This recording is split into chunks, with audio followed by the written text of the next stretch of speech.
आज एक धुआंधार पेशकश होनी चाहिए फ्रैंकली स्पीकिंग पर, और मेरे साथ आज जुड़ रहे हैं Prashant Kishor ji. Prashant Kishor, thank you very much for joining me on frankly speaking. और आपने इतना देश की पॉलिटिक्स को हिलाया हुआ है कि शायद आज इस फ्रेम में से भी धुआं निकलने लग जाएगा। ये आप क्या कर रहे हैं? आपका मिशन क्या है? मिशन डिस्ट्रॉय मोदी है या डिस्ट्रॉय ऑपोजिशन है? नहीं, मैं तो घर पे बैठा हुआ हूँ। मैं तो जो काम करता था वो भी काम मैंने छोड़ दिया और मैं तो घर पे बैठा हुआ हूँ। मेरी ऐसी कोई ना ऐसी इच्छा है ना मेरी कोई ऐसी कैपेसिटी है। ये तो आप लोग कभी मेरे माध्यम से आप मोदी को डिस्ट्रॉय करा रहे हैं, कभी मेरे माध्यम से आप ऑपोजिशन को डिस्ट्रॉय करा रहे हैं। हमारा कुछ ऐसा नहीं है, हम तो घर पे बैठे हुए हैं, कुछ लोगों से मिलते जुलते रहते हैं, क्योंकि आगे की जो दिशा है, आगे जो करना चाहते हैं अभी तय नहीं किया है। स्वाभाविक है इस दौरान लोगों से मिलते हैं। जिन लोगों से मिलेंगे वो ज़्यादातर लोग पॉलिटिशियन ही होते हैं, क्योंकि यही कार्य क्षेत्र रहा है पिछले 10 सालों में। तो लोग अपने हिसाब से, अपने तरीके से अब उसका एक मतलब या स्पेकुलेशन करते रहते हैं। मेरा ऐसा ना कोई प्रयोजन है ना मेरी कोई क्षमता है। Prashant Kishor ji, I want to ask you, आप कहते हैं आप घर पे बैठे हुए हैं। मेघालय में आपने 17 में से 12 एमपी जो हैं, एमएलए जो हैं वो कांग्रेस के ले लिए। नहीं, मैंने नहीं लिया। वहां पर कांग्रेस की जो लेजिस्लेटिव पार्टी है उन्होंने ये तय किया कि वो तृणमूल के साथ जाना चाहते हैं। पर उन्होंने ये भी कहा कि प्रशांत किशोर से बात करने के बाद उन्होंने माइंड चेंज किया। बिल्कुल सही बात है, लेकिन मैं तृणमूल नहीं हूँ। उन्होंने मेरे से अक्टूबर के महीने में, अगर मुझे सही याद है, अक्टूबर के महीने में मेरे से उनकी मुलाकात हुई थी। उनकी अपनी समस्या पार्टी को लेकर थी, पार्टी के अंदरूनी हालात को लेकर, कांग्रेस की स्थिति जो मेघालय में है उसको लेकर उन्होंने मेरे से चर्चा की थी। वो ये जानना चाह रहे थे कि आगे उनको क्या करना चाहिए। मैंने अपनी तरीके से उनको 2-4 जो बात मेरी समझ में आई वो मैंने उनको सुझाव उनको दिया। अब उस पर एक्ट करना या नहीं करना ये उनका अपना डिसीजन है। आप इतने दिन से पत्रकारिता कर रहे हैं, आपको मालूम है इतने बड़े पॉलिटिशियंस, वो 10 साल से वहाँ चीफ मिनिस्टर रहे हैं, वो किसी के कहने पे इतना बड़ा डिसीजन कोई पॉलिटिशियन लेता नहीं। तो क्या आप मेघालय में उस समय नहीं थे जब ये फेरबदल हुआ? मैं मेघालय तो गया ही नहीं हूँ। मैं लास्ट जो क्लोजेस्ट टू मेघालय में गुवाहाटी गया हूँ। गुवाहाटी से आगे तो मैं कभी गया ही नहीं हूँ। मेघालय गए हुए मुझे 2-4 साल से ज़्यादा हो गए। मेरी संगमा जी से मुलाकात कलकत्ता में हुई, दिल्ली में multiple times we have met, और एक बार मेरे से वो गुवाहाटी में मिले। इसके अलावा मेरी कोई मुलाकात, मैं मेघालय नहीं गया हूँ आज तक। अच्छा, तो आप और उसके लिए मुझे जाने की जरूरत नहीं है। हाँ, मैं अपनी वो आप तो फोन पर पार्टी तोड़ देते हैं, क्लब हाउस की बातचीत में पार्टी तोड़ देते हैं। पार्टी तोड़ने की हमारी क्या ताकत है? कोई आदमी अगर आके सलाह आपसे ले रहा है तो मैं तो अपनी बात बताऊंगा जो मेरी समझ से उनके लिए ठीक है। उस पर एक्ट करना या नहीं करना ये उनकी जिम्मेवारी है, उनकी समझदारी है। मैं उसके लिए कुछ नहीं कह सकता हूं। तो प्रशांत किशोर जी, आप कह रहे हैं आप तृणमूल कांग्रेस नहीं हैं। बिल्कुल। लेकिन बंगाल में लोग कहा करते हैं कि you are extra constitutional authority, और उतनी चलती नहीं है तृणमूल कांग्रेस के एमएलए की जितनी आपकी चलती है बंगाल में। और ये अच्छा आपने संन्यास लिया है पॉलिटिक्स से कि आप गोवा में दीदी की रैलीज करते हैं, आप एनसीपी को गोवा में तृणमूल कांग्रेस में समन्वय कर देते हैं, आप मेघालय का पूरा कांग्रेस निकाल कर ले आते हैं। ये अच्छा पॉलिटिक्स छोड़ा आपने। मैं आपको बता रहा हूँ, जहाँ तक मेरी बंगाल में इंटरफेरेंस की बात है, देखिए जिन राज्यों में भी हम लोग चुनाव में हमारी थोड़ी बहुत भी जो भागीदारी होती है, उसके बाद उन राज्यों में मैं ज़्यादातर जाता ही नहीं हूँ। आप आंध्रा में जाकर पूछ लें, आप पंजाब में जाकर पूछ लें, मैं वहाँ जाता तक नहीं हूँ। यहाँ तक जहाँ तक बंगाल का सवाल है, बंगाल में भी मैं पिछले 5-6 महीने में मुश्किल से 5 या 6 दिन गया हूं। तो मैं एक्स्ट्रा कॉन्स्टिट्यूशनल अथॉरिटी, इतनी पावर, इतना ये सब कहने की बात है। आप किसी ब्यूरोक्रेट को फोन कर लीजिए, किसी मंत्री को फोन कर लीजिए, अगर मैंने किसी से बात करी हो। मेरा ये फर्म बिलीफ है कि सरकार में उन्हीं लोगों को हस्तक्षेप करना चाहिए जो अंडर ओथ हैं। अगर आप अंडर ओथ नहीं हैं, if you are not under oath of the constitution, you must not interfere in the functioning of the government. ये मेरा एकदम अपना पक्का यकीन है और मैं उसको फॉलो करता हूँ। तो आप सिर्फ ममता दीदी के एडवाइजर हैं? मैं ममता दी का एडवाइजर हूँ ऐसा नहीं कह सकता हूँ, सहयोगी हैं। एक बार आप किसी के साथ 2 साल काम कर लेते हैं, वो रिश्ता बना रहता है। जब वो चाहते हैं, अगर उन्होंने बुलाया, तो हम लोग छोटे आदमी, इतने बड़े आदमी है नहीं। मैं आपको पहले भी बताया कि अगर कोई किसी ने बुलाया प्रधानमंत्री ने बुलाया या राहुल जी ने बुलाया या ममता जी ने बुलाया, तो मेरी क्या औकात है मैं कहूंगा कि मैं नहीं आऊंगा। भगवान ऐसा छोटा आदमी सबको बनाए जो हर ऑपोजिशन पार्टी हो या बीजेपी हो, शुरू किया आपने बीजेपी से 2013 में, उसके बाद ऐसी शायद कोई ऑपोजिशन पार्टी नहीं है जहां आपने एडवाइस नहीं किया। वो तृणमूल कांग्रेस हो, जगन रेड्डी हो, डीएमके हो, आम आदमी पार्टी हो, बस एक यूपी के लड़के में कहीं ना कहीं आपका फॉर्मूला फिट गया। चलिए ठीक हो गया, फेल हो गए। जब आप लाइफ में कहीं फेल होते हैं तो उससे आपको सीखने का मौका मिलता है। So UP has taught me good things, that is why probably we did better in Bengal. Bengal में तो आपने आके कितना मुझे रोस्ट किया कि मैं हारने वाले हैं हम लोग, बुरी तरह बीजेपी एकदम। मैंने तो नहीं कहा था। अरे आपने कहा बीजेपी जीतने वाली है, सबने कहा, लेकिन नहीं आपने कहा था, मैंने तो आपसे पूछा था, आपने मेरे इंटरव्यू में कहा था कि 2 डिजिट से आगे नहीं बढ़ेगी। आपके इंटरव्यू में बोला था, बिल्कुल सही बात है। आप पहले आदमी हैं जिनको मैंने कहा था कि बीजेपी 100 क्रॉस नहीं करेगी, और उस समय लोगों को ऐसा लग रहा था कि भाई ये कुछ ज्यादा बढ़ के बोल रहे हैं। स्वाभाविक है, उनकी अपनी सोच है, लेकिन मेरा असेसमेंट 1-1.5 साल बंगाल में रहने के बाद जो था वो मैंने आपसे ऑनेस्टली शेयर किया। भगवान की कृपा है, वैसी बात हो गई। इसका मतलब ये नहीं कि मैं बहुत बड़ा होशियार हूं और जिनकी बात सही नहीं हुई वो मेरे से कम समझदार लोग हैं। कभी कभी किस्मत भी आपके साथ में होती है और जो आप कहते हैं वो हो जाता है, लेकिन ये गेसिंग वर्क जो है कि इलेक्शन में कौन जीतेगा कौन हारेगा, मैं आपको सच्चाई बता रहा हूं अपने 8-10 साल के अनुभव से, ये किसी को नहीं पता होता है। ये रियल में किसी को पता नहीं होता है। You can make an informed guess. तो मैंने कहा वैसा बंगाल में हो गया, इसलिए मैं कोई बहुत बड़ा इलेक्शन का विद्वान हो गया। दिल्ली में भी कहा था वैसा हो गया, आपने जगन रेड्डी के बारे में कहा था वैसा हो गया। बिल्कुल ठीक है, ये आपका एक पैच है जिसमें कि आप कह रहे हैं वो हो रहा है, लेकिन कभी मुझे ऐसा नहीं समझना चाहिए, और मैं नहीं समझता हूं कि मेरे में ऐसी कोई क्षमता है कि मैं बता सकूं कि इलेक्शन कौन जीतेगा कौन हारेगा। नहीं बता सकता हूं। मैं आपसे पूछना चाहती हूँ, और मैं वो बताना चाहता भी नहीं हूँ।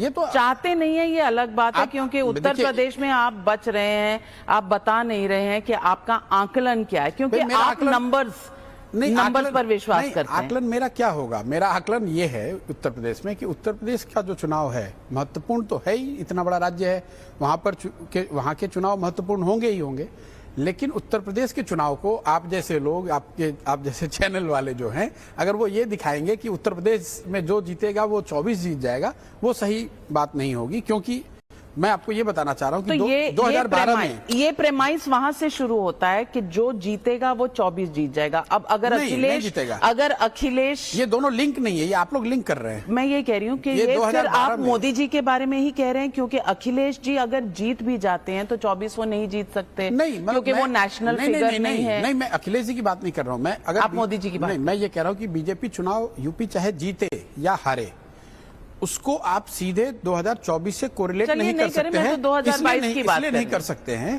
कि लोग, शायद थोड़ी मेमोरी लोगों की कम है, 2012 के चुनाव में बीजेपी का परफॉर्मेंस यूपी में बहुत खराब रहा था। और 2014 में बीजेपी पूरी चुनाव जीत गई। इसलिए इस तरह का जो सिंप्लीफाइड एक्सप्लेनेशन लोग देते हैं कि भाई यूपी में ये अगर बीजेपी जीत गई इसका मतलब 2024 जीत जाएंगे, या फिर अगर बीजेपी हार जाती है यूपी में तो इसका मतलब कि 2024 भी हारेंगे, ये लिंक नहीं है। मैं इतनी बात कह रहा हूं। Is this a pitch of Prashant Kishor? क्योंकि 2012 में यूपी हार गई थी बीजेपी, लेकिन 12 और 14 के बीच में एक शख्स आए थे, प्रशांत किशोर, जो बीजेपी से जुड़े थे। आप यही बात देखिए, जैसे आप कहिएगा, जितने ट्रोल हैं वो मुझे गाली देना शुरू करेंगे, भाई who are you to claim. मैं 100 दफे कह चुका हूं, भाई मोदी जी जहां हैं वो अपनी ताकत की वजह से, उनकी ताकत है या पार्टी की ताकत है, लोगों का सपोर्ट उनको है। प्रशांत किशोर जैसे लोग किसी को जीता हरा थोड़ी सकते हैं, और ये मोदी जी के लिए बात नहीं है, जिन किसी के साथ भी हम लोग काम करते हैं। देखिए, चुनाव नेता और पार्टी जीतती है, हम जैसे लोग ऑन द मार्जिन कुछ कंट्रीब्यूट कर सकते हैं। मैं हर इंटरव्यू में ये बात कहता हूं, लेकिन इंटरव्यू के बाद फिर लोग यही कहेंगे कि अरे भाई इन्होंने, क्योंकि वो इंटरव्यू में आप इसलिए कहते हैं क्योंकि ये कहना चाहिए। नहीं कहना चाहते नहीं, वो सच्चाई है, वो सच्चाई है। जब तक कोई, मतलब मिट्टी के बगैर आप घड़ा नहीं बना सकते हैं, मिट्टी तो चाहिए।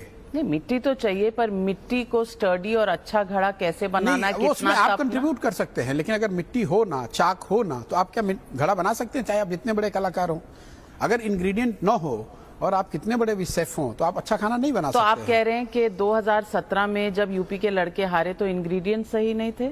नहीं, इंग्रेडिएंट सही नहीं रहा होगा, और गलती मेरी है, क्योंकि अगर आपने ओवर एस्टिमेट कर लिया था इंग्रेडिएंट्स। नहीं, जो कुछ भी गलत हुआ उसकी जिम्मेवारी मेरे पे है, क्योंकि मैंने अगर उनको ओवर एस्टिमेट किया या जो हम लोगों ने प्लान किया उसको एग्जीक्यूट नहीं कर पाए, उसको मुझे जिम्मेवारी उसकी लेनी चाहिए। मैं ये अब कहूं कि वो कांग्रेस की गलती थी या समाजवादी पार्टी की गलती थी, वो ठीक नहीं होगा। जो सही नहीं हुआ उसकी जिम्मेवारी मेरी है। तो अब गोवा में ममता दीदी और तृणमूल कांग्रेस जीतेंगी? देखिए, गोवा का जो है इसको भी नेशनल मीडिया और अदरवाइज बहुत दूसरे तरीके से दिखाया जा रहा है। जहां तक मैं समझता हूं, तृणमूल ने बंगाल जीतने के बाद आईपैक के साथ एक अरेंजमेंट किया हुआ है कि वो बंगाल के बाहर जहां पर भी अपनी पार्टी का विस्तार करना चाहते हैं उसमें वो आईपैक की मदद लेंगे। मैं आईपैक चलाता नहीं हूं, और जो थोड़ा बहुत चलाता भी था वो भी छोड़ दिया मैंने बंगाल के बाद। पर आप गोवा से ही आए हैं ना, मुंबई? नहीं, मैं गोवा से आया हूं, वो ठीक बात है, लेकिन वो क्यों है मैं वो भी आपको एक्सप्लेन कर रहा हूं। लेकिन ये जो गोवा का एक्सपेरिमेंट है, Goa is not about winning election. वो तृणमूल जहां जहां भी पार्टी का अपना एक्सपेंड करेंगे, वो चाहे त्रिपुरा हो, मेघालय हो, गोवा हो, तो मेरी समझ ये है कि आईपैक और तृणमूल के बीच में ये अरेंजमेंट है कि वो उनकी मदद वहां पर एक दूसरे के साथ मिलकर काम करेंगे। अब आपने बताया कि मैं गोवा क्यों गया। मैं गोवा इसलिए गया था कि ये जो संस्था है, जो लड़के हैं जिन्होंने इसको बनाया है, चलाया, और तो मेरे साथ 10 साल से जुड़े हुए लोग हैं, सैकड़ों की संख्या में ऐसे लोग हैं जो 5 साल, 8 साल, 10 साल से मेरे साथ जुड़े हुए हैं। उनको मैंने एक तरह से कह दिया, भाई अब आप अपने हिसाब से चलाओ, मैं अपने जीवन में कुछ दूसरा करना चाहता हूं। इसका मतलब ये तो नहीं कि मैं उनको बिल्कुल ही उनकी मदद नहीं करूंगा। अगर उनको एक दिन की कोई जरूरत लगती है कि भाई अगर आप आ जाओगे, जरा ये बता दोगे या इस व्यक्ति से मिल लोगे, तो उतना मैं करता हूं, इसमें कोई हिचक की बात नहीं है। लेकिन अगर आप जाकर आईपैक में पूछेंगे तो चुनाव के बाद, बंगाल चुनाव के बाद, मई में खत्म होने के बाद, मुझे लगता है कि मैं 4 या 5 दिन आईपैक के साथ मैंने बिताए होंगे।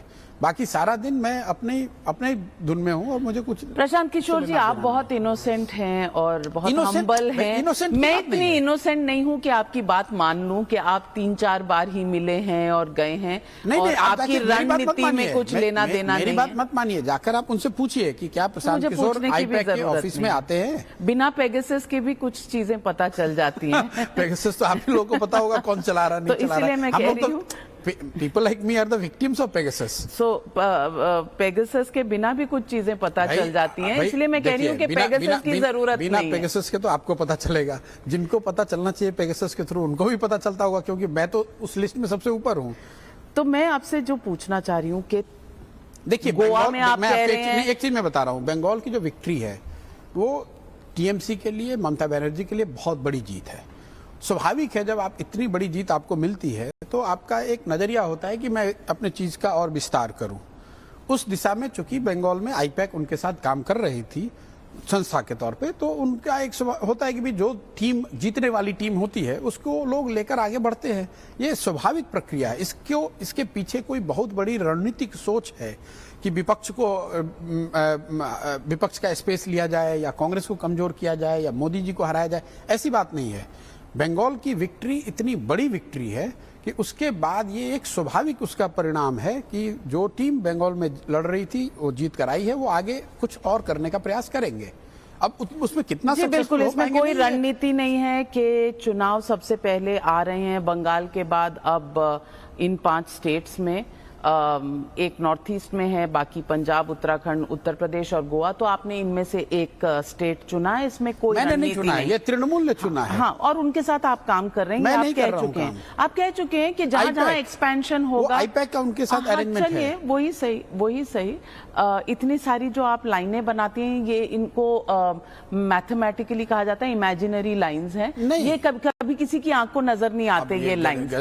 लेकिन गोवा में आप जा रहे हैं, नॉर्थ ईस्ट में मेघालय में आपने सफाया कर दिया, एनसीपी को गोवा में मिला दिया तृणमूल के साथ, और अभी हाल ही में शरद पवार जी से मिलकर गई हैं ममता बनर्जी यहाँ मुंबई में, और वहाँ खड़े खड़े शरद पवार जी ने बहुत कुछ कहा और सामना का एडिटोरियल भी आ गया है। तो अब आप मुझे ये बताइए कि आपने भी एक ट्वीट किया था कि राहुल गांधी का कोई डिवाइन राइट नहीं है, या कांग्रेस का। मैंने ये ट्वीट किया कि राहुल गांधी का डिवाइन राइट नहीं है। कांग्रेस मीन्स मैंने राहुल ये गांधी। कहा नहीं, मैंने ये कहा कि ये जो डिबेट चल रही है कि ऑपोजिशन कांग्रेस के साथ होना चाहिए या कांग्रेस के बगैर होना चाहिए, मैं आपको रिपीट कर देता हूं कि बिल्कुल मेरा मानना है कि बिना कांग्रेस के कोई भी एक सशक्त ऑपोजिशन की संभावना इस देश में बहुत कम है।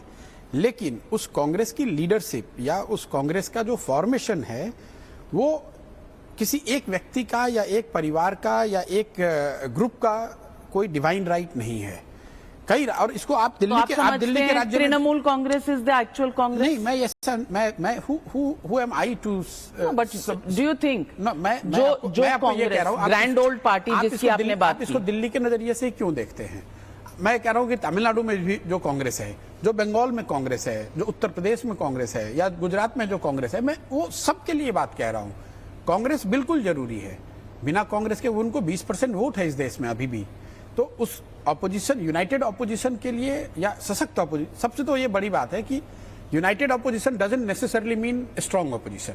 ये लोगों का एक मिसकंसेप्शन है कि भाई सारे लोगों को इकट्ठा कर दोगे तो बहुत मजबूत विपक्ष हो जाएगा। कम से कम डेटा या जो भी 2019 और उसके पहले भी अगर आप देख लेंगे तो बिहार में 2015 के चुनावों को अगर आप छोड़ दें तो किसी भी चुनाव में so called united opposition has not been successful against BJP. ये आपको क्या दिखाता है कि भाई सिर्फ दलों को या नेताओं को इकट्ठा करके आप मजबूत विपक्ष नहीं बना सकते हैं। मजबूत विपक्ष बनाने के लिए आपको चेहरा भी चाहिए, आपको नैरेटिव भी चाहिए, आपको मशीनरी भी चाहिए जिसमें कि आपको दलों की गठबंधन की जो बात होती है और उसके साथ साथ ग्राउंड पर कैंपेन करने की ताकत और समझ भी होनी चाहिए। ये चारों चीजें अगर आपके पास नहीं है, चार में कम से कम 3 चीज नहीं है, तो सिर्फ दलों को या नेताओं को जोड़कर एक झूठ मूठ का फसाद खड़ा करना कि हमने यूनाइटेड ऑपोजिशन बना लिया, इसका कोई मतलब नहीं है। और आप इलेक्शन आफ्टर इलेक्शन देख लीजिए, 2015 में पहली बार ये शब्द को कॉइन किया गया महागठबंधन। उससे पहले महागठबंधन को यूज नहीं करता था। 2015 का चुनाव हम लोग कर रहे थे बिहार में, नीतीश जी, लालू जी और कांग्रेस साथ में आकर लड़े चुनाव। उस महागठबंधन के एक्सपेरिमेंट के बाद लोग भूल गए हैं कि कोई भी चुनाव अभी तक इस बीजेपी के खिलाफ सो कॉल्ड महागठबंधन जीत नहीं पाई है। तो मेरा बस इतना कहना है कि भाई आप उस अनुभव से या अपने एक्सपीरियंस से या जो हो रहा है उससे हम लोग को सबक लेनी चाहिए, जो भी ऑपोजिशन स्पेस में है या कुछ करना चाहते हैं, कि सिर्फ दलों को, नेताओं को इकट्ठा करने से आप नहीं जीत सकते हैं, आपको उससे बढ़कर आगे कुछ करना पड़ेगा। तो आप कह रहे हैं एक फेस जरूरी है, एक नैरेटिव जरूरी है। फेस नैरेटिव, मैं ये कह रहा हूं कि जो मेरी अपनी समझ है कि चुनाव जीतने के लिए आपको, मैं जो कहता हूं 4 M's की जरूरत है। You need a messenger which is the leader, people who can communicate with the masses, who can earn the trust of the masses। तो मैसेंजर जरूरी है। दूसरा मैसेज जो है कि भाई आप कह क्या रहे हैं, जो आप कह रहे हैं लोगों से वो कनेक्ट तो होना चाहिए, लोग उससे कनेक्ट करने चाहिए। तीसरी बात मशीनरी की है, जो पार्टियां हैं ये मशीनरी हैं। और चौथा मैकेनिक्स है, जो आप कैंपेन जिसको आप कहते हैं। ये 4 M आपको चाहिए। नाउ व्हाट कम्स फर्स्ट, पार्टियां तो हैं ही। और 5वां M ममता? नहीं, मैं बिल्कुल ये नहीं कह रहा हूं। मतलब ये 4 M तो चाहिए। अगर ममता बनर्जी आती भी हैं तो see is the part of that first M। If that is what the decision is, that is end what I have said in the tweet कि भैया इसको लोकतांत्रिक तरीके से इसको चुन के आने दीजिए। देखिए पूरे दुनिया भर में जहां पर भी लोकतंत्र है वहां पर लोग आते हैं, चुनाव लड़ते हैं। अगर आप एक बार हार गए तो ज्यादातर देश में फिर से आपको चैलेंजर बनने का मौका नहीं मिलता है। कहीं कहीं एक्सेप्शनल केस में आपको 2 बार मौका मिल सकता है। आप, इसीलिए मैंने कहा कि वो डिवाइन राइट नहीं है। उसको लोगों ने दूसरे परिप्रेक्ष्य में देखा। ये डिवाइन राइट नहीं है कि जब तक मैं नहीं हरा पाऊं मैं ही लड़ता रहूंगा, ऐसा तो संभव नहीं है। अगर आप तो आप कह रहे हैं कि राहुल गांधी 2014 में और 2019 में चैलेंजर थे। मैं राहुल गांधी की बात नहीं कर रहा हूं। Let's talk about examples, because you are saying faces and messengers are important. Let's talk about faces. जिस फॉर्मेशन में आप 14 और 19 लड़े और बुरी तरह हार गए, उस फॉर्मेशन को आपको चेंज करना चाहिए।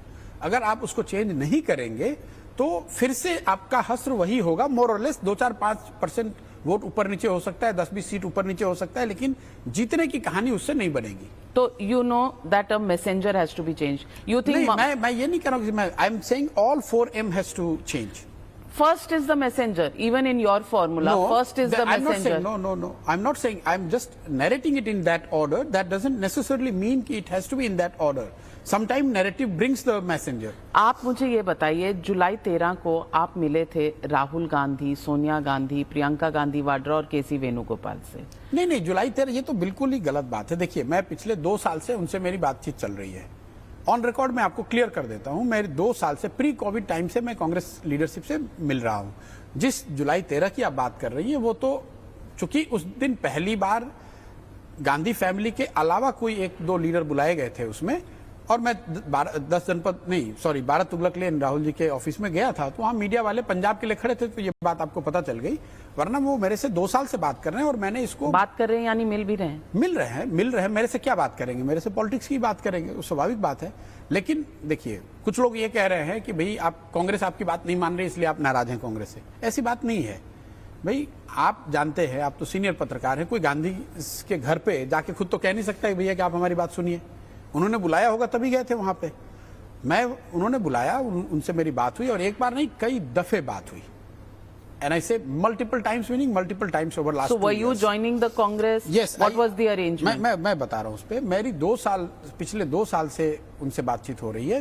बंगाल चुनाव के बाद से बहुत गंभीरता से इस मुद्दे को literally on daily basis this matter has been discussed. एक मेरी समझ से, मेरी जो छोटी मोटी जो भी थोड़ी समझ है, मैंने अपनी समझ से बताया कि ये इस तरीके से कांग्रेस को रिवाइव किया जा सकता है लॉन्ग टर्म। पहली बात, it was not about elections. जो भी मेरी उनसे डिस्कशन हुई है वो किसी एक इलेक्शन को लेकर नहीं हुई है, वो कांग्रेस के revival, long term revival plan को लेकर हुई है। अब मेरी समझ, आपने मेरे से पूछा, मेरी जो समझ थी मैंने आपको बताया। ये उनका राइट है कि वो उसको एक्सेप्ट करें या रिजेक्ट कर दें, ये उनका राइट है। मेरा राइट ये है कि भाई अगर आप एक्सेप्ट करें तो उसके बाद मुझे भी तो स्वीकार होना चाहिए, और अगर उन्होंने रिजेक्ट कर दिया तो मेरा राइट है कि मैं जो चाहूं वो कर सकता हूं। इसमें उनको भी गुस्सा नहीं आनी चाहिए और मेरे लिए भी कोई शिकायत की बात नहीं है। आपकी सजेशंस बाकी कांग्रेस लीडर्स की सजेशंस की तरह कोल्ड स्टोरेज में पड़ी रही, उस पर एक्शन नहीं हुआ? मैं ये नहीं कहूंगा। मैं ज्यादातर मुद्दों पर मैं आपको ये बता सकता हूँ ऑफिशियली कि ज्यादातर मुद्दों पर हम लोग की सहमति थी। लेकिन देखिए उसमें क्या है, मेरा जो पास्ट है उसकी वजह से एक there is a level of trust deficit on both side.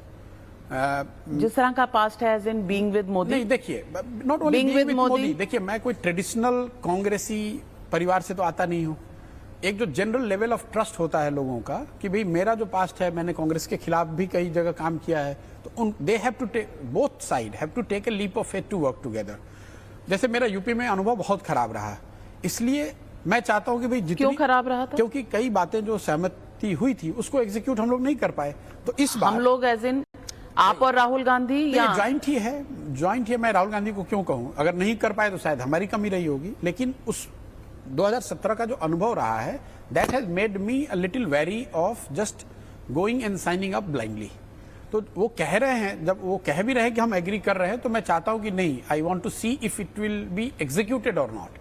उसी तरह उनके अपने रीजन है, क्योंकि मेरा अपना 5, 7, 8, 10 साल का So the talks broke down? नहीं, talks did not break down और समथिंग। वो इतनी बात हुई कि भाई ठीक है, अगर हम अभी इस पे सहमति नहीं बना पा रहे हैं तो इसको लेट्स। तो जुलाई के बाद कोई मुलाकात नहीं हुई? नहीं, मेरी मुलाकात होती रहती है। वो कोई, देखिए, मुलाकात का कोई लेना देना नहीं। मुलाकात आपकी हो सकती है, उसका मतलब ये नहीं कि हम लोग जितनी बार मिल रहे हैं वो पॉलिटिक्स की बात कर रहे हैं। अब भी मिल रहे हैं? इस संदर्भ में मैं उस पर नहीं आऊंगा। नहीं, आप ये मानकर चलिए कि मुलाकातों का या बातचीत का जो है वो ये कोई ऐसी बात है नहीं जैसे मीडिया दिखाती है कि अच्छा उस दिन मिले, अगले दिन से बातचीत बंद हो गई, कोई झगड़ा हो गया। ऐसी बात नहीं है।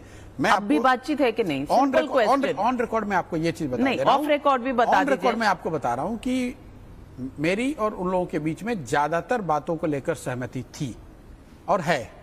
2 या 3 इश्यूज को लेके, टाइमिंग को लेकर या यूपीए के फॉर्मेशंस को लेके या कांग्रेस की लीडरशिप को लेके, कुछ विषय ऐसे थे जिस पर की पूरी सहमति नहीं हो पाई।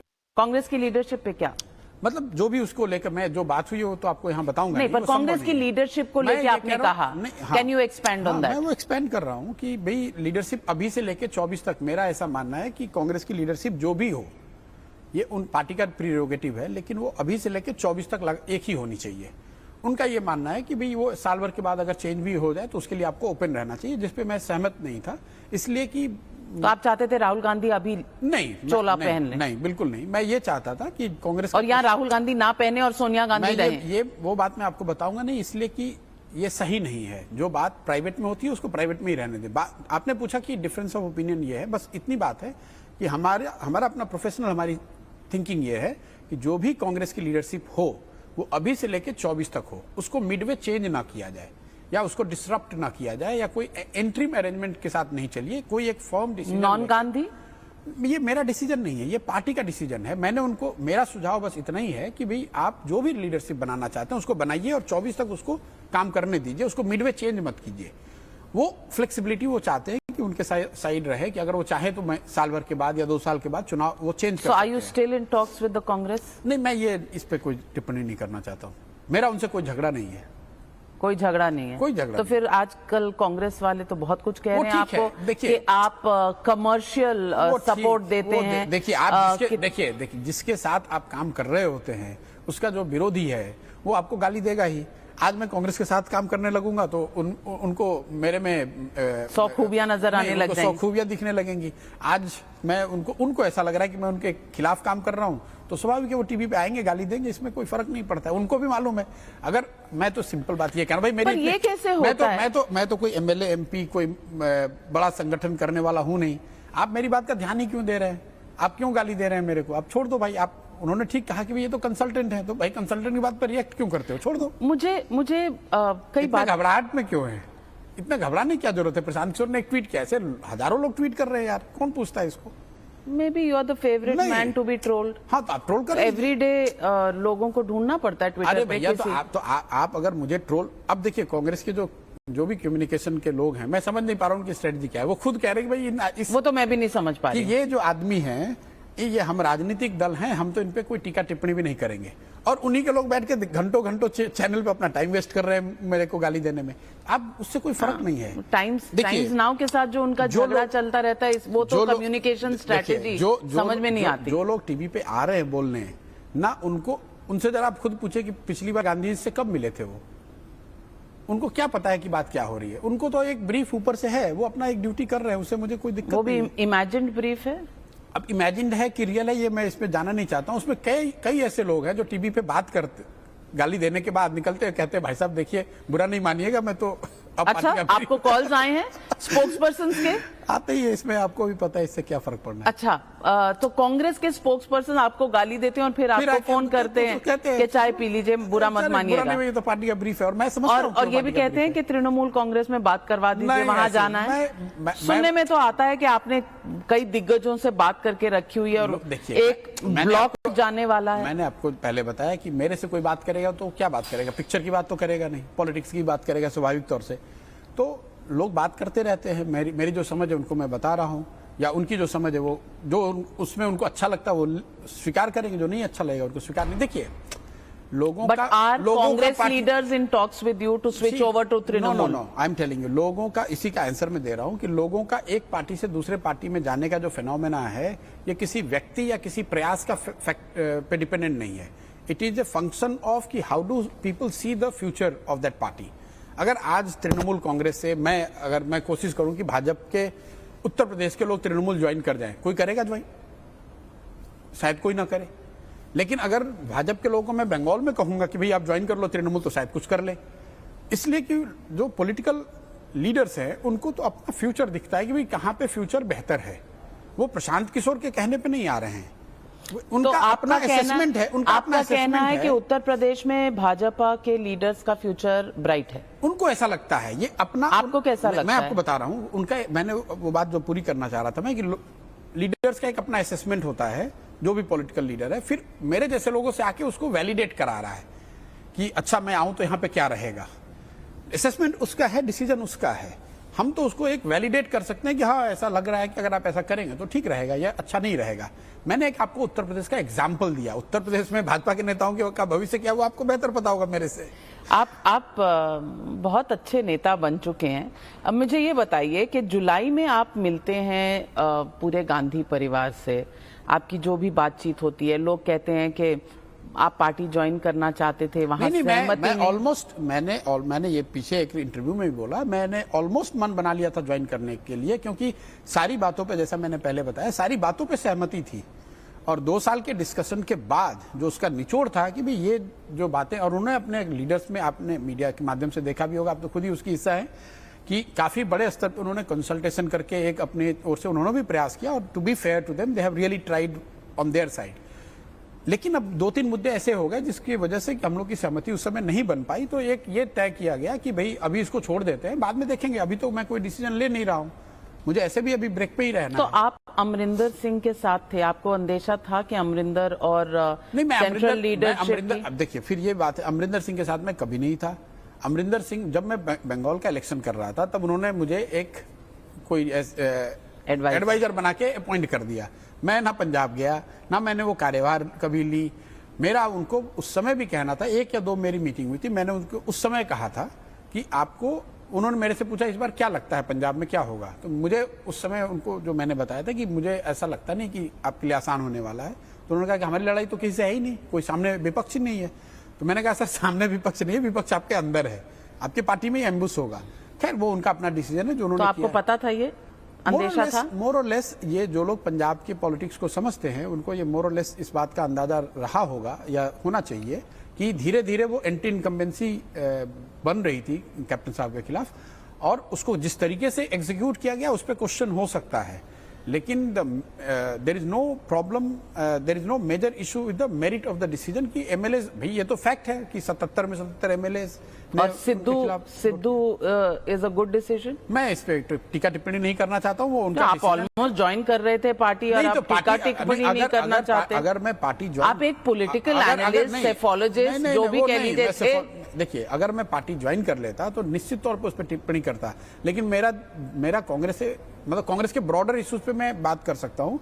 वो किसको पीसीसी बनाते हैं, किसको ब्लॉक प्रेसिडेंट बनाते हैं, but is it, so tell me broader issue, is he going to be beneficial for the Congress in Punjab?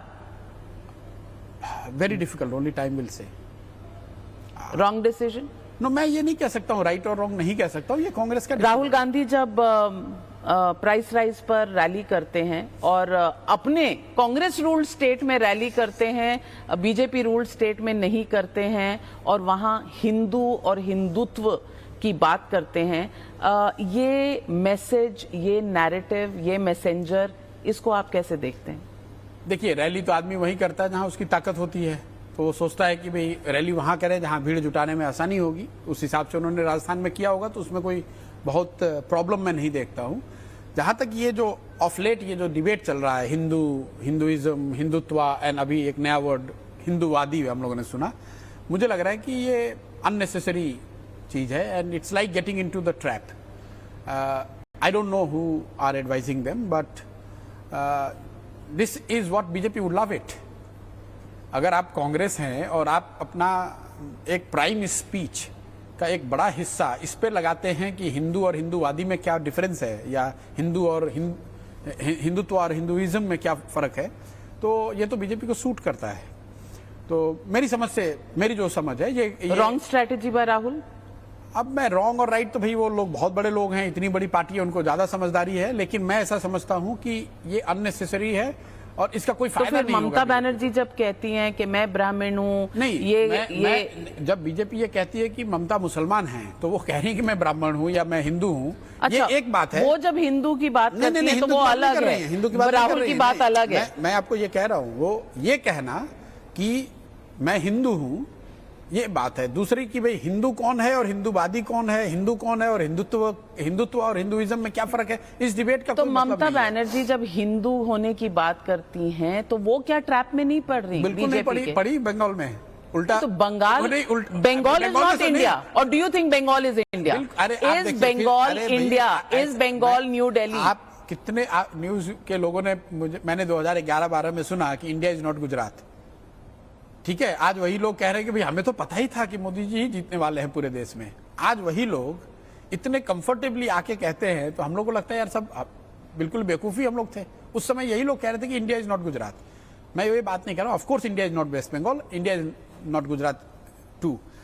Bengal में 70% हिंदू रहते हैं, 72%, और वहां पर ममता बनर्जी की टीएमसी की पार्टी को 49% वोट आया है। तो अगर हिंदुओं ने ममता बनर्जी को वोट नहीं दिया तो 49% वोट आया कैसे? Pan India? पैन इंडिया क्या? पैन इंडिया हिंदू वोट देंगे, स्पेशली राम मंदिर बन गया है अयोध्या का, फिर वही बात है, ये तो, बनारस में ये तो काशी विश्वनाथ कॉरिडोर है। बीजेपी का प्रोपेगेंडा है जो ये बताने की कोशिश कर रहा है कि हर हिंदू इस देश में बीजेपी को वोट कर रहा है। अगर हर हिंदू इस देश में बीजेपी को वोट कर रहा होता तब तो बीजेपी को 70-80% वोट आ रहा होता। बीजेपी को देश के स्तर पे 38% वोट आता है। ठीक है, ये मेरा असेसमेंट नहीं है, फैक्ट है। और पूरे देश में 80% हिंदू हैं, ये आपको मतलब कोई सिंपल चौथे क्लास में पढ़ने वाला मैथ का बच्चा बताएगा कि अगर मैं अनपढ़ हूँ नहीं, इसलिए पूछ रही हूँ आपसे। मैं आपको बता रहा हूँ कि अगर 80% हिंदुओं के आबादी वाले देश में आपको 38% वोट मिल रहा है, तो इसका मतलब क्या है कि आधे से भी कम हिंदू आपको वोट कर रहे हैं। तो for every Hindu that is voting for BJP there is a Hindu which is not willing to vote for BJP. ये तो मतलब सिंपल बात है, सूरज पूरब में उगता है उस तरह की साफ नहीं, बात इसका एक और भी एक्सप्लेनेशन है कि एक तो सारे लोग वोट भी नहीं करते, तो नहीं, शायद अगर नहीं जो वोट कर रहे हैं उसमें तो प्रोपोर्शन मोर और लेस सेम है। कास्ट में भी तो होता है बहुत कुछ। मैं वही तो कह रहा हूँ, हिंदू एक कोई होमोजेनस ऐसी कैटेगरी नहीं है जैसे लोग बता रहे हैं कि भाई, जैसे आपने बताया अभी कि राम मंदिर बन गया तो सारे हिंदू वोट कर देंगे बीजेपी को, काशी का बन गया तो काशी बन गया, बहुत अच्छा है बन गया, इससे नुकसान नहीं है। लेकिन वो बन जाने से सारे हिंदू वोट कर देंगे बीजेपी को, ये मानना तो इट्स तो आप कह रहे हैं कि Mamata Banerjee has a fighting chance in 2024? No, I am not, did I say that? Where did I say I'm that? asking you. Everyone has a fighting chance in 2024. Including Sharad Pawar? If opposition comes together in a manner and in a form that is strategic, that takes care the realities of the ground into account, it is quite possible to challenge Modi government in 2024. Do you think the government in Maharashtra is now a government of contradictions? I mean, it always was, but now even more so because Congress और तृणमूल की इस वक्त, चाहे आप admit करें ना करें, इस वक्त ऐसे रिलेशनशिप है। कैसे? और क्रॉस ऐसे करके तो ऐसी वाली ये राजनीतिक दलों में और नेताओं में इस तरह के रिलेशन बनते बिगड़ते रहते हैं। आप बहुत अच्छे से समझते हैं। नहीं, मैं आपको बता रहा हूँ भाई, आप देखिए भाई, उनके साथ काम करता हूँ। नहीं, नीतीश, आप सबसे बड़े आपने कहा कि यहाँ पे सरकार, तो आपकी सबके साथ लड़ाई क्यों हो जाती है? नीतीश कुमार के साथ लड़ाई, अमरिंदर सिंह के साथ लड़ाई, केजरीवाल ने आपको रिपीट नहीं किया पंजाब में, रिपीट नहीं करना है, सुनिए, अखिलेश ने रिपीट नहीं किया। सही बात है। अब देखिए, आपने शुरुआत में इंटरव्यू में ये कहा कि सारे लोग मेरे मुरीद हैं, अब आप कह रहे हैं कि सारे लोग से मेरा झगड़ा है, तो आप अपनी बात को पहले क्लियर कर लीजिएगा, आप क्या, आपका असेसमेंट क्या है? क्योंकि आप नेता है ना, आपका पता नहीं चलता, रंग बदलते हैं। असेसमेंट क्या है? अगर सारे लोग मेरे मुरीद हैं तो सारे लोग मेरे से झगड़ा तो कर नहीं सकते। आप कोशिश कर रहे हैं कि सारे आपके मुरीद नहीं, बिल्कुल नहीं कोशिश कर रहे हैं, हम तो खाली बैठे हुए बाहर।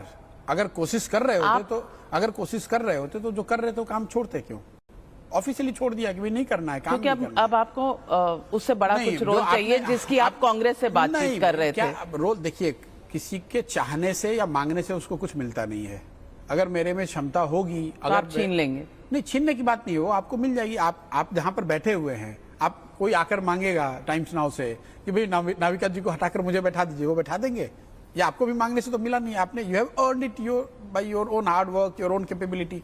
तो ये कहना कि भाई नाविका जी आए ये मांग के इनको टाइम्स नाउ में दिए, तो गलत बात है। मांगने की बात नहीं है।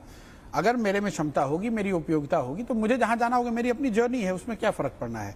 मैं ये बता रहा था कि आपने कहा कि महाराष्ट्र में गवर्नमेंट जो है कॉन्ट्रडिक्शन की, तो भाई जो बीजेपी और पीडीपी की सरकार चल रही थी तो नहीं चली ना, वो भी कॉन्ट्रडिक्शन की सरकार थी। अभी जो बिहार में नीतीश जी के साथ चला रहे हैं वो भी कॉन्ट्रडिक्शन की सरकार। पर अब नीतीश वहाँ छोटे हो गए, बीजेपी बड़ी हो गई। फिर वही बात है, कोई छोटा बड़ा होता रहेगा, लेकिन सरकार तो कॉन्ट्रडिक्शन की है ना। हाँ। तो ये राजनीतिक की सच्चाई है, वो थोड़ा बहुत कॉन्ट्रडिक्शन के साथ आपको रहना पड़ता है।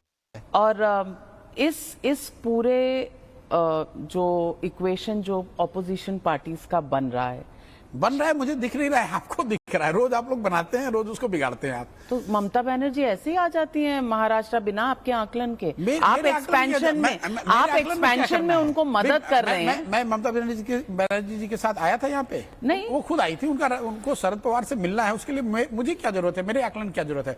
ममता बनर्जी और शरद पवार मिलते रहे। आप 3-4 महीने पहले जब शरद पवार को मिले थे, कोई बातचीत नहीं हुई थी? देखिए, मेरा पवार साहब से मिलना वो एक अलग घटना है, और ममता बनर्जी का पवार साहब से मिलना वो अलग घटना है।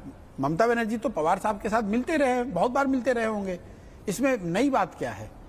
इसमें ऐसी नई बात क्या है? उन्होंने बाहर निकल के ऐसी आपने कहा ऑपोजिशन को एक 4Ms में एक मैसेंजर चाहिए। आप मैसेंजर भी अल्टीमेटली आपको मैसेंजर भी होना चाहिए। हाँ, तो मैसेंजर में आप कौन से प्लेयर्स देखते हैं? वो मैसेंजर का और इस देश में पर्सनालिटी ओरिएंटेड पॉलिटिक्स इतनी ज्यादा है कि लोग बहुत अल्टीमेटली एक इंसान के फॉलोअर होते हैं। Ultimately it helps if you have a face. Okay, so who do you think? लेकिन ये जरूरी नहीं है कि पहले फेस तय हो तब बाकी 3 पे काम हो। बाकी 3 पे काम होने के बाद भी आप नैरेटिव देश में बना सकते हैं। आप प्रशांत किशोर जी, ये नेताओं की बात मुझे समझ में नहीं आती। आप समझना चाहते नहीं है। सिंपल चीज को आप कॉम्प्लिकेटेड कर रहे हैं। अगर आप जो कह रहे हो मैं कह दूं तो फिर फेस क्योंकि आप ये चलाना चाहते हैं अगर फेस की जरूरत नहीं तो फिर तो कांग्रेस की लीडरशिप में चल ही रहा था सब कुछ अच्छा। फिर आप ममता बनर्जी को क्यों प्रोजेक्ट कर रहे हैं? किसी को प्रोजेक्ट नहीं कर रहा हूं, मैं आपको ये कह रहा हूं कि ये तो टीवी चैनल्स को सूट करता है कि आप मेरे मुंह से कहलवा टीवी चैनल्स तो हर जगह मुजरिम होते हैं भाई। आपको ये सूट कर रहा है कि मैं कह दूं कि भाई मोदी जी के सामने कोई चेहरा नहीं है। मैं आपको ये कह रहा हूं। मैं तो बिल्कुल नहीं कह रही, मैं तो कह रही हूं आप कह दो कि ममता जी हैं, राहुल नहीं है। वो छोड़िए, पर जो भी कहें सीधा कहें, साफ कहें। कहने की जरूरत नहीं है ना। अगर मान लीजिए हम लोग ये डिबेट, आज ये चर्चा जो है वो 1973 में कर रहे होते तो क्या हम बता सकते थे कि जेपी चेहरा बनेंगे? नहीं सर, 73 छोड़ दीजिए, 2021 में कैसे छोड़ दें? 2021 में अच्छा, जो आज का दर्शक है वो जानना चाहता है यहाँ मोदी है, यहाँ वो जान जाएगा। हाँ बिल्कुल, 24 से पहले 24 से केपेबल कौन है? अच्छा 1 मिनट बता रहा हूं मैं। आप क्वेश्चन पूछेंगे उसका आंसर देना पड़ेगा। 24 से पहले वो बिल्कुल फेस होना चाहिए कि जनता को पता होना चाहिए कि अगर एक साइड से मोदी है तो दूसरी साइड से कौन है। इसमें कोई दो मत नहीं है। मैं उनमें से नहीं हूं जो ये कहता है कि बिना फेस के चुनाव के बाद तय करेंगे। लेकिन उस चार जो लिवर्स हैं, वो पहला लिवर फेस हो ये जरूरी नहीं है। अगर आपने नैरेटिव बना लिया, अगर आपकी पॉलिटिकल फॉर्मेशन बन गई, अगर आपने कैंपेन कर लिया, तो इन तीनों से कोई एक फेस आगे निकल कर आ सकता है। 2019 में भी कर लिया था ना। कर लिया था तो उसका मतलब क्या? कर लिया तो नहीं हुआ तो नहीं हुआ। नहीं, किसने कहा कि उन्होंने बहुत अच्छा कैंपेन कर लिया? किसने कहा कि नैरेटिव बना पाए? नैरेटिव नहीं बना पाए। अच्छा, तो अब आपको पैन इंडिया आपको नैरेटिव चाहिए। नैरेटिव चाहिए क्योंकि देखिए बीजेपी के पास करेगा कि प्रशांत किशोर? वो आईपैक और प्रशांत किशोर की क्या ताकत है? देखिए अभी बीजेपी के पास जो 3 बड़े लिवर्स हैं इन टर्म्स ऑफ नैरेटिव, वो एक उनका हिंदू मुस्लिम रिलीजियस जो भी है, एक आइडियोलॉजिकल डेवलपमेंट नहीं, मैं आ रहा हूं उस पे। 3 है भाई, मैं 3 बोला, आप खुद ही बोले डेवलपमेंट नहीं भाई। पहला उनका लिवर एक है ये रिलीजन वाला, जो आइडियोलॉजिकल आप कह सकते हैं। दूसरा लिवर उन्होंने एक हाइपर नेशनलिज्म का बना रखा है। जो भाई बीजेपी को अटैक करे, जो बीजेपी के खिलाफ कुछ बोले, वो एंटी नेशनल है। कितने दिन आप प्रोग्राम करती हैं, किसी ने कुछ बोला नहीं बीजेपी को कि आपने उसको एंटी नेशनल कहा? तो आप क्या चाहते हैं? मैं उनको सपोर्ट करूं जो कहते हैं कि हमारे 4 जवान मरे हैं लेकिन पाकिस्तान से बात होनी चाहिए, मैं उनको सपोर्ट करूं? आप कहाँ हैं इस पे? मैं आ रहा हूं उस पे। मैं पहले आपको ये बता दूं कि बीजेपी की नैरेटिव के जो 3 महत्वपूर्ण कड़ी हैं, एक जो उनका आइडियोलॉजिकल प्लैंक है, दूसरा उन्होंने चालाकी से या समझदारी से या बहुत मेहनत करके ये जोड़ लिया है नेशनलिज्म का प्लैंक, और तीसरा जो उनका हाउस होल्ड और इंडिविजुअल लेवल का वेलफेयरिज्म है। ये तीनों बहुत put together, it's a very formative narrative, very strong narrative. इसका काउंटर करने के लिए अगर आपके पास कुछ नहीं है तो आपको परेशानी आने वाली है। This is much more important. जैसे तो ऑप्शंस क्या है काउंटर नैरेटिव के? अब वो तो जो बैठ के तय करेंगे, जो लोग काउंटर नैरेटिव बनाएंगे, उनको ये तीनों फैक्टर देखना पड़ेगा कि आपको रिलीजियस पोलराइजेशन एक सीमा से ज्यादा न हो, ये हाइपर नेशनलिज्म या national security, national pride, whatever word you want to use it, इसका एक काउंटर ऑफरिंग आपके साइड, ऑपोजिशन की साइड से होना चाहिए। और तीसरी बात, जो भी वेलफेयरिज्म मोदी जी की सरकार कर रही है, उसका बेहतर ऑफर, उससे बेहतर ऑफर आपको वो तो दिया था राहुल गांधी जी ने, उन्होंने दिया था 6000 का न्याय की एक बात उन्होंने करी थी, लेकिन मुझे लगता नहीं है कि वो बात नीचे तक उतर पाई या जनता के समझ में आई। और ये मेरा आकलन नहीं है, अगर जनता ने उस पर वोट नहीं किया तो आपको एक्सेप्ट करना पड़ेगा। डेमोक्रेसी में जनता ही मालिक है। अगर जनता को बात समझ में नहीं आई और उनको जनधन अकाउंट ज्यादा कारगर दिख रहा है, या 2000 जो किसानों को ट्रांसफर हो रहा है वो उनको ज्यादा कारगर दिख रहा है, बजाय इसके कि 6000 रुपए जो यूनिवर्सल इनकम की बात कही गई थी, तो इसका मतलब है कि जो 6000 का जिन लोगों ने भी प्रपोज किया था उसको they have to go back to the drawing board and relook at. लेकिन मैं ये कह रहा हूं कि इन तीनों का काउंटर ऑफर आपके पास होना चाहिए। ठीक है, ये हो गई नैरेटिव की बात। अब आते हैं फेसेस की बात। अब फिर ऑप्शंस क्या? मेरे पास ऑप्शन नहीं है। ऑप्शन जो लोग पॉलिटिकली एक्टिव हैं उनमें से निकल सकता है। ऐसा भी संभव है कि जो लोग पॉलिटिक्स में नहीं हैं वो फेस बन के आ सकते हैं। अन्ना हजारे फेस बनकर आगे। इस वक्त तो मुझे एक ही आदमी लग रहा है जो पॉलिटिक्स में नहीं है और जो आ सकता है। अच्छा, वो कौन है? प्रशांत किशोर। मैं तो अभी आपने इतने देर से तो आप मुझे पॉलिटिशियन कह रहे हैं। अब तक तो आप एडवाइजर थे। फिर आप पाला बदल दिए। नहीं, अब तो आप एडवाइजर थे, बिजनेसमैन थे, फिर बिजनेस कर रहे थे पॉलिटिक्स का। फिर पाला बदल लिया आपने। अब मैं पाला बदलूंगी, मैं अरे नेता तो थोड़ी हूँ। जबरदस्ती की बात मैं है। जैसी स्टोरी होगी वैसा स्टैंड तो होगा। जबरदस्ती चला रहे हो कुछ हाँ। भी। भाई मैं ये कह रहा हूँ कि जो फेस है ये जरूरी नहीं है कि वो एस्टेब्लिश लीडर ही कोई हो, वो कोई बाहर का आदमी भी हो सकता है, जिस पर भी सारी पार्टियों का जिसके नाम पर भी सबकी सहमति हो जाए, जिसकी एबिलिटी हो कि ये नैरेटिव नया बना सके और जिसकी एबिलिटी हो कि इस नैरेटिव और पार्टियों को साथ में ले जाकर ग्राउंड पर एक इफेक्टिव कैंपेन खड़ा कर सके, वही चेहरा होगा। वो ममता जी भी हो सकती है, राहुल जी भी हो सकते हैं, कोई उद्धव जी भी हो सकते हैं, शरद जी भी हो सकते, कोई भी हो सकता है। वो मेरे हाथ में आपके हाथ में है नहीं। We have to trust the wisdom of people. जो जैसे मोदी जी को भी जनता ने या भारतीय जनता पार्टी के कार्यकर्ताओं ने ही ऊपर बनाया कि भाई इनका ही चेहरा होना चाहिए। ऐसा तो पहले अगर आप मेरे से 2011-12 वहाँ में, एक पार्टी थी, यहाँ कई हैं। हाँ वो ठीक है, वो चैलेंज एडिशनल चैलेंज है, वो एडिशनल चैलेंज है, बट ये इम्पॉसिबल नहीं है। मैं करोड़पति तो बनवा नहीं सकती, लेकिन एक रैपिड फायर राउंड आपके साथ करना चाह रही हूँ। तो करोड़पति का मतलब क्या? अच्छा वो कौन बनेगा वो कौन 4 बनेगा? ऑप्शंस दूंगी आपको। अच्छा बताइए। तो ये लेकिन आप ऑप्शन अगर आपने पहले से मिस किया हुआ है तो मैं उसमें आई विल स्किप। अभी पहले ही हार मान लेते हैं आप। ठीक है, पहले ही मान लो मैंने हार मान ली लेकिन वो मुझे पता rank the following based on their calibre as a politician. नहीं, ये इस तरह का काम नहीं। बेटर पॉलिटिशियन कौन है? राहुल गांधी, ममता बनर्जी, अमित शाह, नरेंद्र मोदी। मैं भाई बेटर नेता कौन है? बेटर नेता कौन है वो जनता के पॉपुलर वोट में दिख रहा है। आपको मेरे नैरेटिव की रैंकिंग क्या जरूरत है? चलिए, Narendra Modi. If given a chance, given a chance, who would you want to work with again? Rahul Gandhi, Narendra Modi, Nitish Kumar, Amarinder Singh. I don't mind working with Nitish Kumar again? Yes why not. बातचीत होती है? नहीं, बातचीत तो मेरी होती रहती है। आपने रैपिड फायर पूछा तो मैं Who would you never want to work with again? Rahul Gandhi, Narendra Modi, Nitish Kumar, Amarinder Singh. Amarinder Singh तो है ही नहीं, अब तो उन्हीं को टिक कर लो। बेचारे बेचारे चले गए। नहीं मतलब कि अब चले गए तब उनको तो क्या उनकी बात अपनी पार्टी भी है, पंजाब लोक कांग्रेस। ठीक है, उनके साथ नहीं करेंगे काम। Okay. If you are offered the following positions, which one will you choose?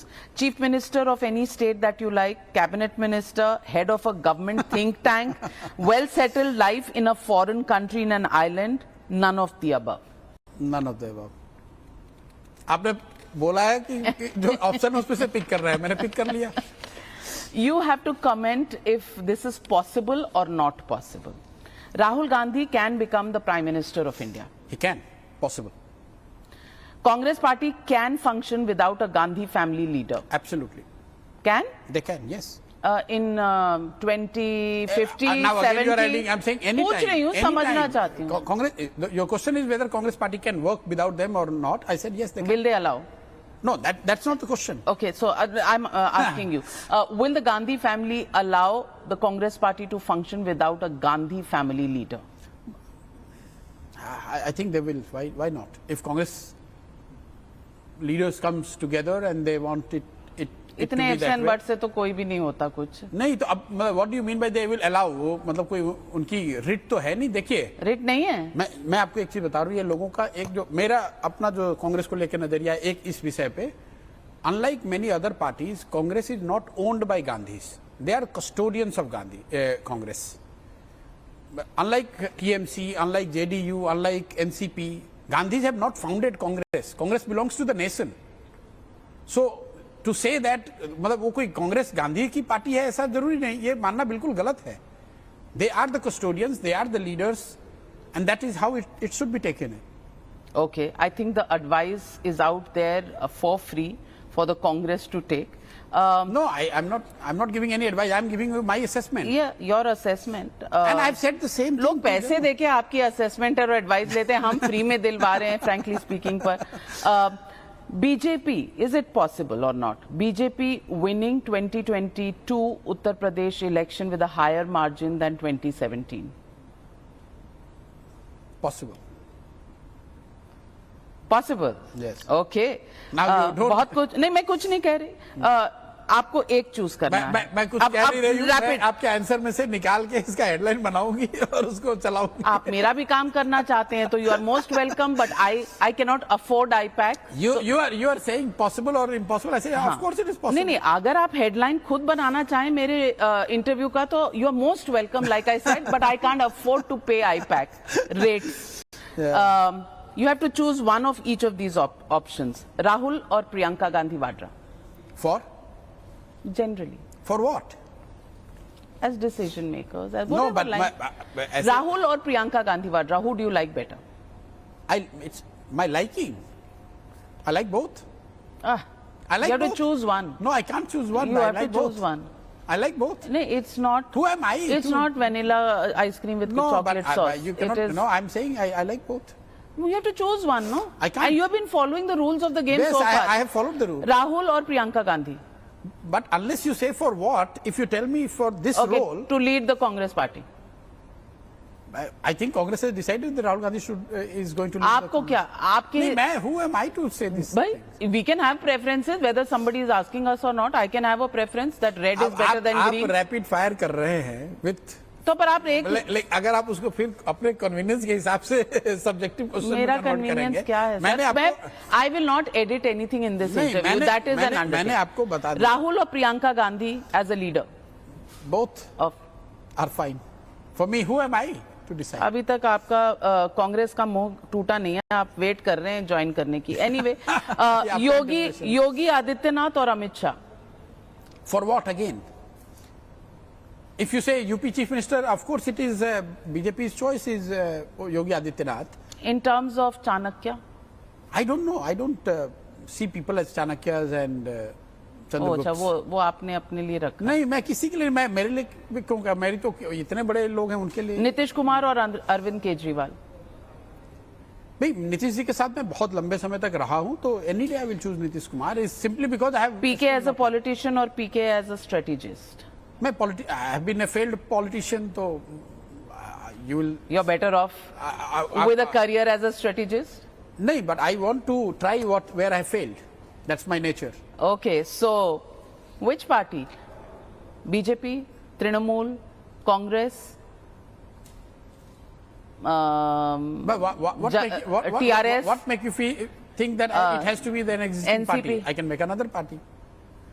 What make you think that it has to be some existing party only? अच्छा तो पार्टी कब तक? अभी मुझे पता 2024 के कितने पहले? देखिए, I told you that I am a failed politician. So given the option, what I would like to do, I would like to work in the area where I have failed. As and when I decide and I know that I know how to go about it, I will let you know. And that will again, frankly speaking, that will call for another frankly speaking. Yes. It's been a pleasure speaking Same here. with you, Prashant Kishore. Thank you very much for sparing Thank you. time. And hope to see you soon when you launch your party or make up your mind. Sure. Or make up your mind about who will be the next challenger to Modi. Thank you very much. Thank you.